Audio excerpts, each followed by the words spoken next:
Morning, students. As you all know that I was explaining chapter 3, Ranga's marriage, from the book Snapshots, and it's all about Ranga's marriage. And one more thing is that a village named Hoshahali. Yeah, what kind of village it is and what the specialty does it have, and all about these things I was talking about. The narrator was telling about the specialities of Hoshahali and the chapter's name Ranga's marriage. What kind of problem does he face when he goes to marry? So, and let us see ahead what happens in this story. As I was telling about the speciality of Hoshahali, the narrator was telling about the speciality of Hoshahali. Let us see, if the state of Mysore is to Bharatvarsh, what the sweet Karigadabu is to a festive meal, then Hoshahali is to Mysore state what the feeling is to the Karigadabu. In this line, the narrator is telling the speciality of the speciality of Hoshahali, comparing the state of Mysore. Comparing the state of Mysore. Actually, there used to be a village named Bharatvarsh. If Mysore was said to be Bharatvarsh, there was a sweet used at time of festival. The name of that sweet is Karigadabu. तो मैं कह रहा narrator कह रहा है कि काश अगर मैसूर में भारतवर्ष अगर होता, एक विलेज होता, तो जिस तरीके से भारतवर्ष में जो फेस्टिवल के टाइम जो स्वीट काफ़ी ज़्यादा फेमस है, फेस्टिवल के टाइम एक्चुअली वो एक स्पेशल स्वीट है और फेस्टिवल के टाइम वो चीज़ें प्रिपेयर की जाती है, बनाई जाती हैं, उसका नाम क्या है? करिगडाबू है।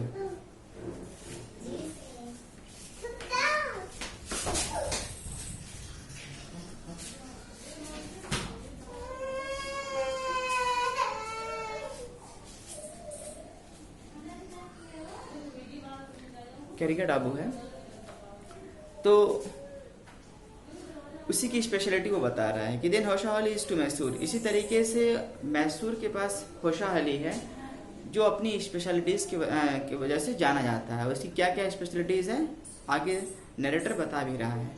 तो करिगडाबू क्या चीज़ है मैं आपको बता दूं। एक स्पेशल साउथ इंडियन स्वीट है जो गुजिया आपने देखा होगा। गुजिया की तरह ये क्या होता है कि अंदर इसके कोकोनट के फिलिंग होती है और शुगर वगैरह डाले जाते हैं, उसी को करिगडाबू कहते हैं। What I have said is absolutely true. Believe me, I will not object to your questioning it, but I will stick to my opinion. I am not the only one who speaks glowingly of Hoshahali. Narrator कह रहा है कि जो कुछ भी मैंने बताया है वो सारी की सारी चीज़ें सही हैं, आप मेरा यकीन करिए, बिलीव मी। और केवल मैं ही नहीं, I am not the only person speaking और प्रेजिंग अबाउट होशाहली। केवल मैं ही नहीं वो पर्सन हूँ जो होशाहली की तारीफ कर रहा हूँ, प्रेज कर रहा हूँ। ग्लोविंगली मतलब इन ए प्रेज मैनर, किसी चीज़ की प्रेज करना। We have a doctor in our place, his name is Gunda Bhatta. हमारे गांव में एक डॉक्टर भी हैं जिनका नाम गुंडा भट्टा है। आप उनसे भी अगर होशाहली की स्पेशलिटीज़ के बारे में पूछेंगे तो भी आपको बहुत अच्छे से एक्सप्लेन करेंगे और वो बताएंगे। He agrees with me, he has been to quite a few places, no not England. If anyone ask him whether he has been there, he says no अन्या। अब यहाँ पर देखिए, वो मेरे साथ एग्री हैं। जो बातें मैं उन्हें बताता हूँ वो मुझ पर एग्री करते हैं, मेरी बात वो मानते हैं। हाँ, क्योंकि उन्होंने भी बहुत सी जगहों पर, बहुत सारी जगहों पर नहीं लेकिन बहुत सी जगहों पर उन्होंने भी विजिट किया है, घूमा है। हाँ, लेकिन इंग्लैंड नहीं गए वो कभी। अगर उनसे कोई पूछता है कि क्या कभी आप, if anyone ask him whether he has been there, he says, अगर उनसे कोई पूछता है कि आप कभी इंग्लैंड गए हैं, तो वो बहुत ही प्यार से कहते हैं नो अनन्या। अन्य मीन्स क्या होता है? अन्य मीन्स यहाँ पर देखिए आपकी बुक में दिया हुआ है, कन्नड़, एक कन्नड़ वर्ड है, a respectful term for an elder. जैसे कि आपसे कोई एल्डर है, आपसे कोई बड़ा है, तो उसके लिए एक रिस्पेक्टफुल टर्म है, एक वर्ड है अन्य कन्नड़ में, उसका यूज करके वो उन्होंने अपनी बात रखी। I have left that to you, और बहुत ही प्यार से कहते हैं कि नहीं मैं वहां तो नहीं गया हूँ, मैंने वो जगह आपके लिए छोड़ रखी है कि आप किसी दिन जाएंगे। Running around like a flea, the stirred dog is not for me, I have seen a few places in my time, though as a matter of fact he has seen many. Flea pestol dog, what does it mean? जब dog को flee हो जाता है या ticking हो जाता है, it means when the dog has been infected by flea or ticks, he started scratching himself, he started running here and there just because of that ticking. Ticking में क्या होता है? जब उसे खुजली हो जाती है, इचिंग होती है जब उसे, तो डॉक्टर अगर किसी डॉग को भी अगर इचिंग हो जाएगी या टिकिंग हो जाएगा, तो वो एक जगह पर रुकेगा नहीं, वो टहलता रहेगा, घूमता रहेगा अपने सराउंडिंग में, अपने आसपास। तो कह रहा है कि मैं उस टिकिंग डॉग की तरह नहीं हूँ जो मतलब हर वक्त घूमता ही रहता हूँ। हाँ, लेकिन वैसे मैंने बहुत सी जगहों पर घूमा है और देखा है। We have some mango tree in our village. Come visit us and I'll give you a raw mango from one of them. Do not eat it, just take a bite. कह रहा है कि अगर आपको कभी किसी दिन टाइम मिले, आप हमारे गांव आइए, हमारे गांव में मैंगो ट्रीज हैं, आम के पेड़ हैं, आइए और हमसे मिलिए, और मैं आपको उनमें से, उन पेड़ों में से एक रॉ मैंगो दूंगा, एक कच्चा आम दूंगा। And do not eat it, लेकिन उस कच्चे आम को आप खाइएगा मत, जस्ट टेक अ बाइट, थोड़ा सा खाइएगा, बाइट कीजिएगा। दिस ऑर्नेस is sure to get straight to your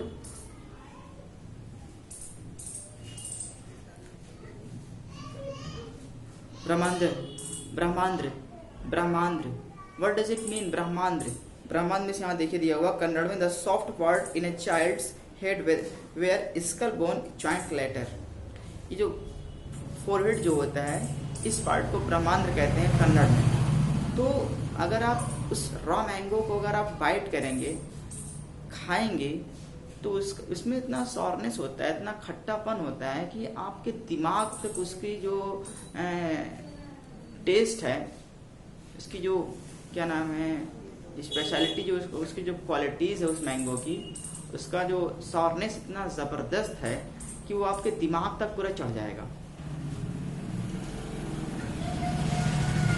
I once took one such fruit home and chutney was made out of it.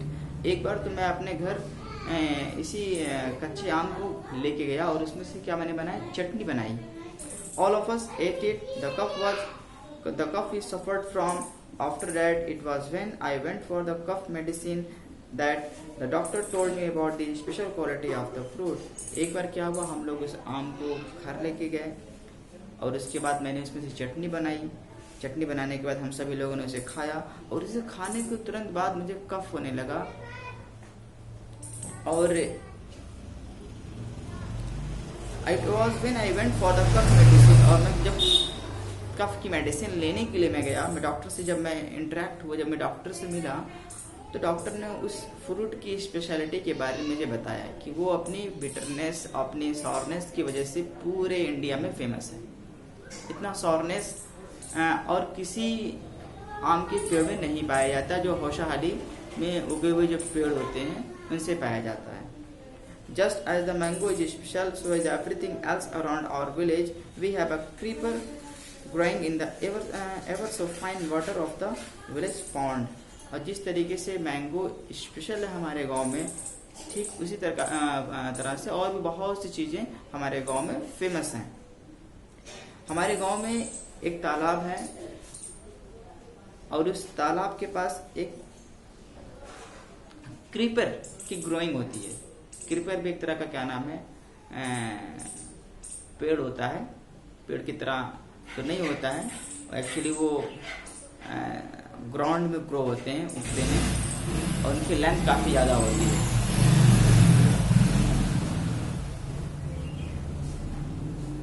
Get 2 leaves from the creeper when you go to the pond for your bath, and you will not have to worry about not having leaves on which to serve the afternoon meal. अगर आप वहाँ नहाने के लिए जाते हैं, कभी उस पॉन्ड के पास पॉन्ड में नहाने के लिए जाते हैं, पॉन्ड के पास एक क्रीपर ट्री है, क्रीपर ट्री से आप वहाँ की जो लीव्स लेकर आ जाइए।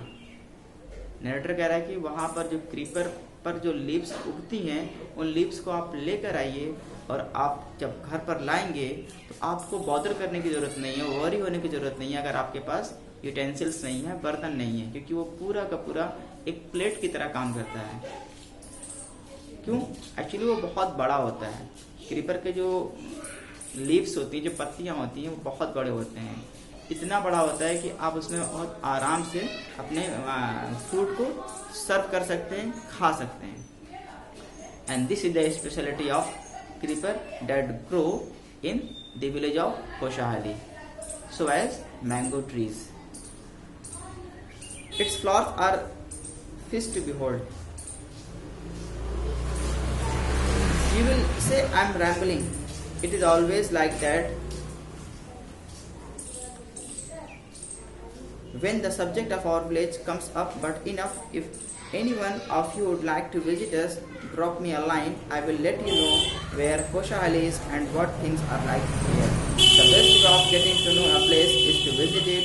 Don't you agree? You will say I am rambling. आपको लगेगा कि मैं to make a lengthy speech. Rambling मतलब होता है to make a lengthy speech. बड़ी बड़ी क्या नाम है, बातें करना। तो आपको लगेगा, नरेटर कह रहा है कि हो सकता है मैं जो मैं एक्सप्लेन कर रहा हूँ, आपको मैं बता रहा हूँ, हो सकता है आपको लगेगा कि मैं बहुत बड़ी बड़ी बातें कर रहा हूँ, लेकिन ऐसा कुछ भी नहीं है। It's not like that. आपको अगर आपको कभी मेरे गांव आने का मौका मिलता है, if you get a chance to come at my village, तो आप मुझे ड्रॉप मी अ लाइन, आप मुझे send me a message. Drop me a line means होता है सेंड मी अ मैसेज। आप मुझे मैसेज कर दें, आप मुझे बता दें, तो I will let you know where Khoshahali is and what things are like there. तो मैं आपको खोशाहाली के बारे में बताऊंगा और वहाँ पर क्या क्या चीज़ें देखने के लिए, वो सारी चीज़ें मैं आपको बताऊंगा, जिससे आपको बहुत इजीली आप वहाँ पर पहुँच पाएंगे और बहुत सी चीज़ें जो वहाँ की स्पेशलिटीज़ हैं उनको आप देख पाएंगे। The best way of getting to know a place is to visit it. और किसी चीज़ के बारे में जानना चाहते हैं अगर आप, तो वहाँ पर आप खुद विजिट करिए, खुद वहाँ पर जाइए, तो आपको पता चलेगा। You will all know about the speciality of those things if you really want to know why they are famous. Don't you agree, है ना? What I am going to tell you is something that happened 10 years ago. We did not have many people who knew English then. Our village accountant was the first one who had enough courage to send his son to Bangalore to study. कह रहे हैं कि अब यहाँ पर देखिए, खोशाहाली से switch करके अब वो रंगाज मैरिज के बारे में बताने जा रहा है। यहाँ पर वो अपनी बात को खोशाहाली से डिस्कनेक्ट करके आपको रंगाज मैरिज, जो आपके चैप्टर का नाम भी है, अब वहाँ यहाँ से स्टोरी को एक्सप्लेन करने जा रहा है। अभी तक वो खोशाहाली के बारे में बता रहा था, अब रंगाज मैरिज के बारे में बताने जा रहा है कि इस चैप्टर का नाम रंगाज मैरिज पड़ा। रंगा कौन है, मैरिज किस तरह की हो रही है, मैरिज किसकी है। तो ये बता रहे हैं कि 10 साल पुरानी बात है, तब हमारे गांव में लोगों को इंग्लिश नहीं आती थी, इंग्लिश नहीं बोलते थे, और वहाँ पर एक अकाउंटेंट रहता था और उस अकाउंटेंट ने अपने सन को हायर स्टडीज़ के लिए बेंगलोर भेज दिया। बेंगलुरु जब वो गया वहाँ पढ़ने के लिए, it is different now, there are many who knew English. लेकिन अब पहले के कंपैरिजन में, 10 साल पहले और अब के कंपैरिजन जब वो नरेटर कर रहा है, तो बता रहा है कि अब हमारे गांव में भी कुछ लोग इंग्लिश बोलना स्टार्ट कर दिए हैं। तब के सिनेरियो और अब के सिनेरियो में डिफरेंसेस हैं। During the holidays you come across them on every state talking in English. अगर हॉलीडे के दिनों में, छुट्टियों के दिनों में अगर आप आते हैं हमारे गांव में तो देखेंगे बहुत से लोग सड़कों पर आपको इंग्लिश में बात करते हुए मिल जाएंगे।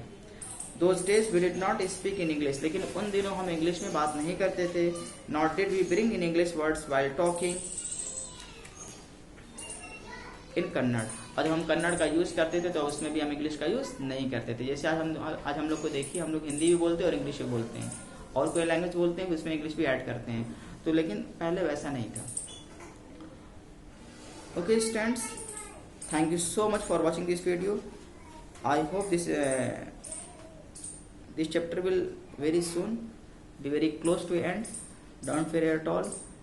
Just watch this video and make at least 5 questions from this video. Thank you so much for watching this video.